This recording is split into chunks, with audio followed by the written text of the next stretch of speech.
উহুদ পাহাড়ের সেই শহীদ যে জীবনে এক ওয়াক্ত নামাজও পড়েননি।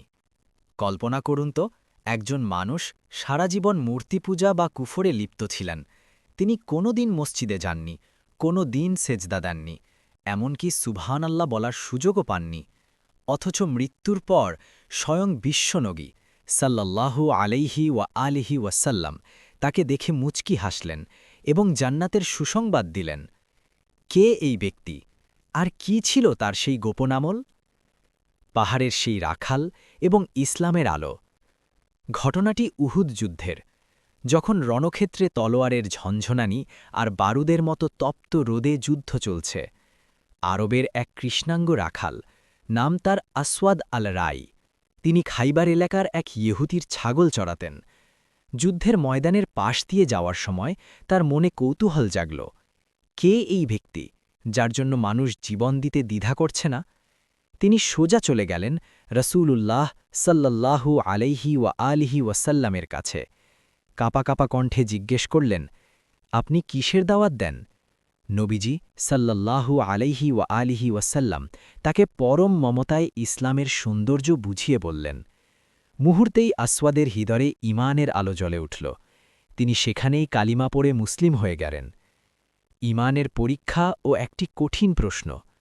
মুসলিম হওয়ার পর আসওয়াদ রাদিয়াল্লাহু আনহু রসূল সাল্লাল্লাহু আলাইহি ওয়া আলিহি ওয়াসাল্লামকে এক অদ্ভুত প্রশ্ন করলেন। তিনি বললেন, ইয়া রসূল আল্লাহ, আমি তো এই ছাগলগুলোর মালিক নই। আমাদের নবীজি সাল্লাল্লাহু আলাইহি ওয়া আলিহি ওয়াসাল্লাম তাকে শিখিয়ে দিলেন ইসলামের আমানতদারি। তিনি বললেন, ছাগলগুলোর মুখ মদিনার দিকে ফিরিয়ে দাও এবং ধাওয়া করো, আল্লাহ এগুলোকে মালিকের কাছে পৌঁছে দেবেন। আসওয়াদ রাদিয়াল্লাহু আনহু তাই করলেন। মালিকের আমানত বুঝিয়ে দিয়ে তিনি হাতে তুলে নিলেন যুদ্ধের হাতিয়ার। এক সেজদাও না দিয়ে শাহাদাত।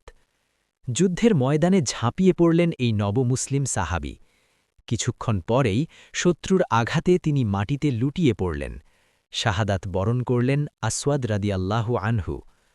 অবাক করা তথ্যটি এখানেই, ইসলাম গ্রহণ করার পর থেকে শহীদ হওয়া পর্যন্ত তিনি একটি ওয়াক্ত নামাজ পড়ার সময় পাননি। এমনকি আল্লাহর দরবারে একটি কপাল ঠেকিয়ে সেজদা দেওয়ার সুযোগও তার হয়নি। নবীজি সাল্লাল্লাহু আলাইহি ওয়া আলিহি ওয়াসাল্লাম কেন মুখ ফিরিয়ে নিলেন? সাহাবীরা যখন তার দেহটি নবীজির সামনে নিয়ে এলেন, তখন আল্লাহের রসূল সাল্লাল্লাহু আলাইহি ওয়া আলিহি ওয়াসাল্লাম তার লাশের দিকে তাকিয়ে হঠাৎ মুখ ফিরিয়ে নিলেন। সাহাবীরা অবাক হয়ে জিজ্ঞেস করলেন, ইয়া রসূল আল্লাহ, আপনি মুখ ফিরিয়ে নিলেন কেন? রসূল সাল্লাল্লাহু আলাইহি ওয়াসাল্লাম মুচকি হেসে বললেন, আল্লাহর কসম, আমি তার মাথার কাছে জান্নাতের দুইজন হুরকে দেখতে পাচ্ছি, যারা তাকে ঘিরে ধরেছে এবং তার মুখ থেকে ধুলোবালি মুছে দিচ্ছে। লজ্জায় আমি মুখ ফিরিয়ে নিয়েছি। নবীজি আরও বললেন, এই ব্যক্তিটি আমল করল খুব সামান্য, কিন্তু প্রতিদান পেল পাহাড় সমান। শিক্ষা। এই ঘটনা আমাদের শেখায় যে আল্লাহ তাআলা মানুষের বাহ্যিক আমলের চেয়ে অন্তরের ইখলাস বা একনিষ্ঠতা বেশি দেখেন। আমরা যারা হাজারো গুনাহের সাগরে ডুবে আছি, আমাদের জন্য আসওয়াদ রাদিয়াল্লাহু আনহু এক অনুপ্রেরণা। তওবা করে ফিরে আসার জন্য এক মুহূর্তই যথেষ্ট।